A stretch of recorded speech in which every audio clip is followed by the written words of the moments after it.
Ah, yes. It began like so many scientific revolutions, with a chance observation. The year was 1780. The place, Bologna. An Italian anatomist named Luigi Galvani was studying the effects of static electricity on dissected frogs.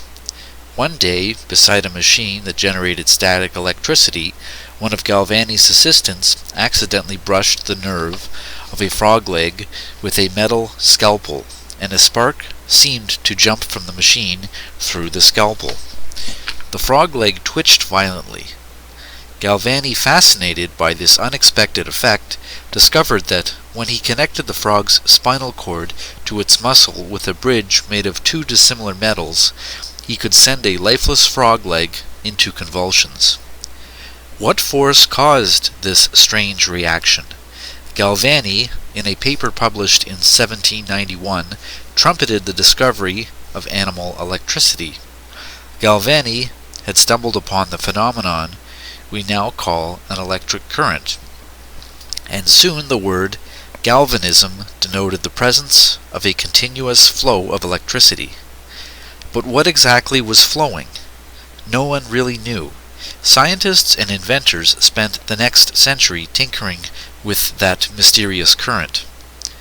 Alessandro Giuseppe Antonio Anastasio Volta, born February 18, 1745, in Como, Italy, had serious doubts about the existence of animal electricity, even though he, like Galvani, used animals for his early experiments. Volta induced convulsions in a live frog by joining its legs and back externally with a circuit made of dissimilar metals.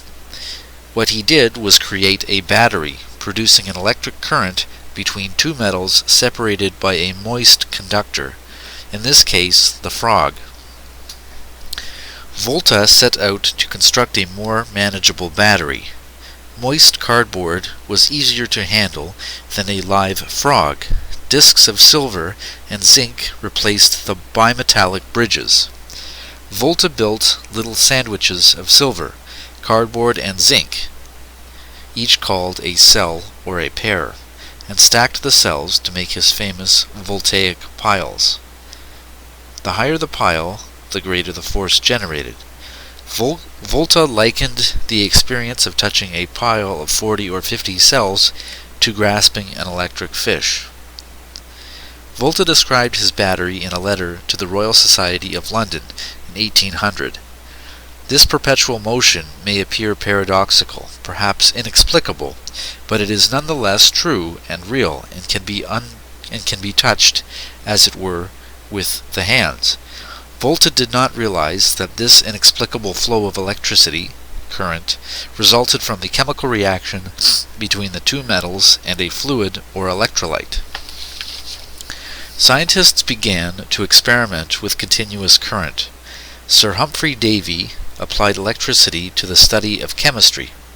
In 1807, he subjected solutions of two well-known compounds, potash and soda, an electric current to an electric current. The compounds decomposed in a process known as electrolysis and yielded two previously unknown chemical elements, which Davy named potassium and sodium. In similar experiments, Davy added calcium, magnesium, strontium, barium, boron, and silicon to the list of elements. Davy installed a 2,000-cell battery in the Royal Institution's basement in London. The device's enormous current allowed him to demonstrate new and wonderful electrical effects. When the terminals of the battery were connected by a wire, the wire grew hot and glowed, became incandescent. When Davy interrupted the wire connection with two pieces of charcoal, then pulled them slowly apart, a large spark jumped across the gap. By holding the charcoal pieces close together, he made a constant spark, an electric arc. Davy had anticipated the invention of both arc and incandescent lighting. Of all Davy's discoveries, perhaps the greatest was Michael Faraday. Born near London, the son of a blacksmith, Faraday had little formal education. At age 14, he began a 7-year apprenticeship with a London bookbinder and seller. The books he bound kept his fingers and his brain agile, the better to serve him later in his career as an experimentalist.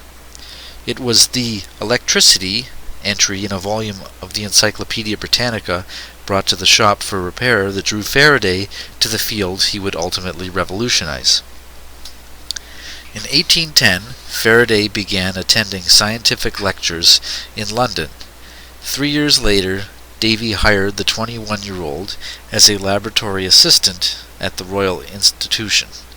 Faraday spent the rest of his prolific career there. Young Faraday embarked on electrical research just as the crucial link between electricity and magnetism was established. Hans Christian Ørsted, a professor of the University of Copenhagen, discovered electromagnetism during a classroom demonstration in 1820. He sent continuous current from a battery through a wire and detected magnetism circling the wire, a very feeble force, Ørsted noted, but strong enough to deflect the needle of a compass. Ørsted's experiments caused a sensation in scientific circles. Others, like André-Marie Ampère in France and George Simon Ohm in Germany, followed with more work on electromagnetism. In the United States, Joseph Henry made large magnets by sending powerful currents through insulated wire wrapped around iron bars. A decade after Ørsted discovered his very feeble force, Faraday found a further link between magnetism and electricity. He started with an iron ring 6 inches in diameter. He wrapped a coil wire around half of the ring and a second coil, which he connected to a galvanometer, an instrument that detected the flow of electricity, around the other half. When he attached the first wire to a battery, the galvanometer needle flickered. When he disconnected the battery, the needle twitched again. But starting or stopping a current in the first wire, Faraday had induced, for an instant, a current in the second wire. Faraday realized that his experiment had made the iron ring into an electromagnet. Could the induced current be a magnetic effect? He wrapped a paper cylinder with a copper wire connected to a galvanometer. He moved a simple bar magnet back and forth inside the cylinder, and the galvanometer needle swung along with his motions. This was electromagnetic induction. He used the newly discovered principle in a machine that held a copper disc between the poles of a horseshoe magnet. When the disc was turned, a continuous current ran across it. Faraday had made the first electric generator. All the fundamental pieces were now in place for the development of power-generating dynamos, electric motors, transformers, and electromagnets that would someday lift tons of metal, drive lumbering trams, illuminate entire cities, push sound through a wire. While Faraday pursued his experiments at the Royal Institution, Joseph Henry was at work as a professor of mathematics and natural philosophy at Albany Academy in New York. Between classes, Henry's students witnessed some of the most breathtaking electrical demonstrations of the era. Henry began to experiment with electricity and electromagnetism in 1827. He realized that the lifting power of an ordinary magnet could be enormously enhanced with electricity. In perhaps his most persuasive demonstration of electromagnetic power, he bent a 20-inch bar of ordinary soft iron into a horseshoe and wrapped 9 60-foot coils of wire around it. When one coil was connected to a battery, the device lifted 7 pounds.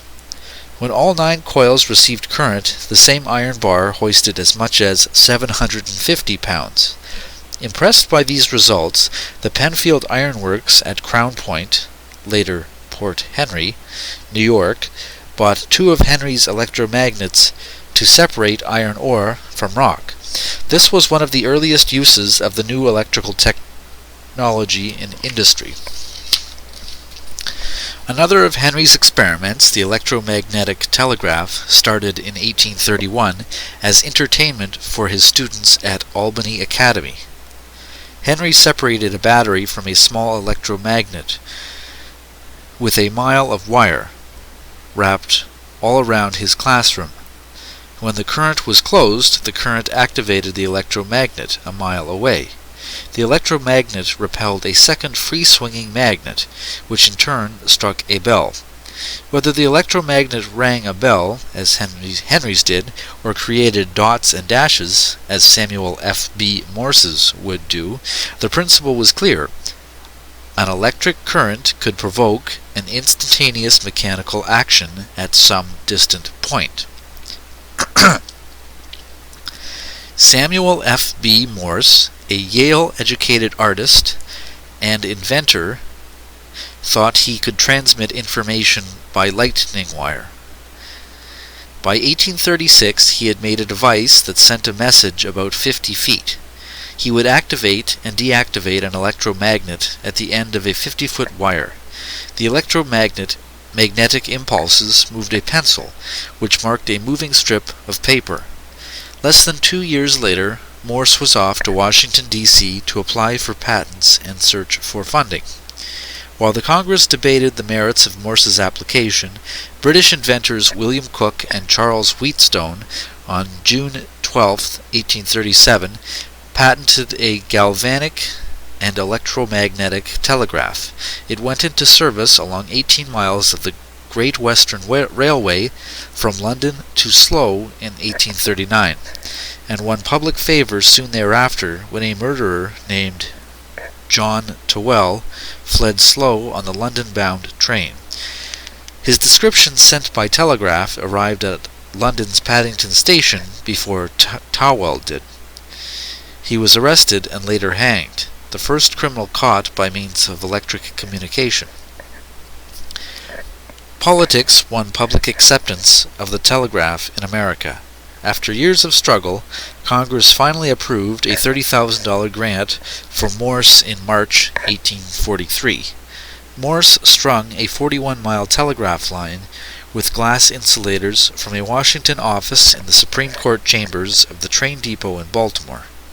On May 24, 1844, using his dot and dash code, Morse sent his famous first message, "What hath God wrought?"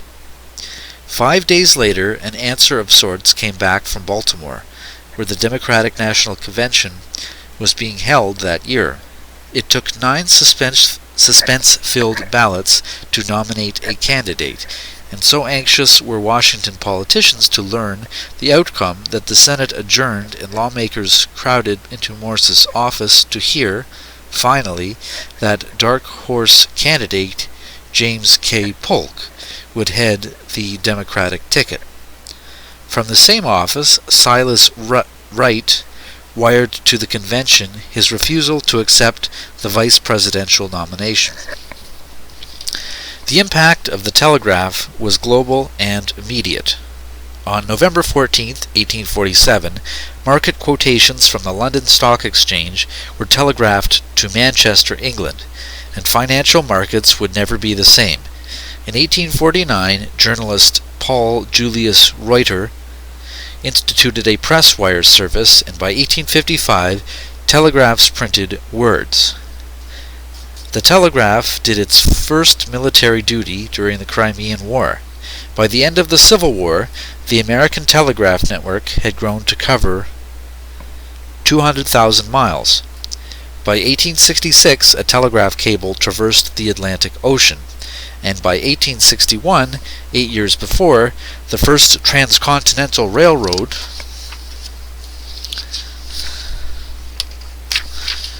the telegraph lines of Western Union stretched coast to coast, putting the Pony Express out of business.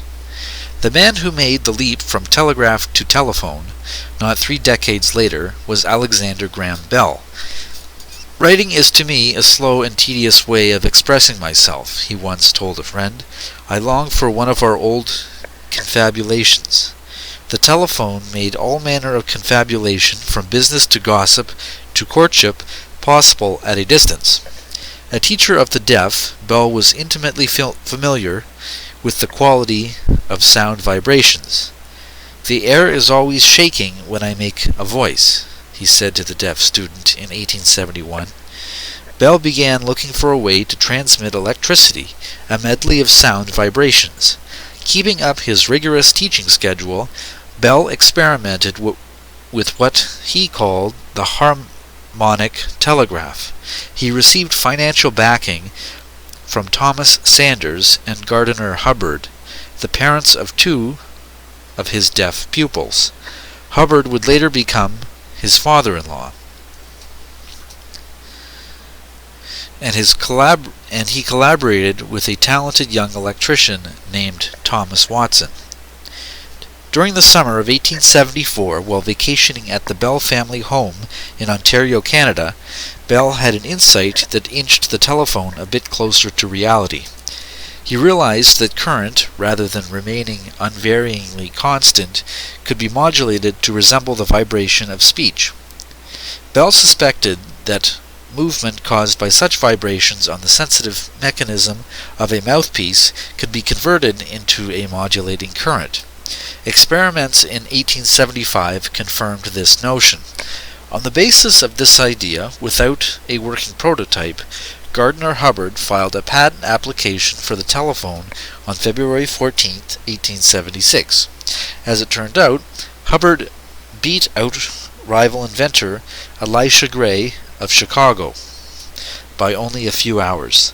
The patent was issued on March the 7th, yet it wasn't until 3 days later that Watson and Bell, working in the attic laboratory of a boarding house on Exeter Place in Boston, finally got the device to transmit intelligible human voices. "Mr. Watson, come here. I want to see you," said Bell. Seated in another room, separated by 2 closed doors and a long hallway, Watson distinctly heard the words through his receiver. Bell's first telephone bore little resemblance to those found now in every country in the world.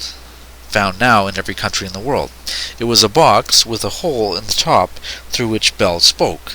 Stretched across the bottom of the box, like the skin of a big drum, was a thin, sensitive membrane called a diaphragm. A human voice made the diaphragm vibrate, and a platinum needle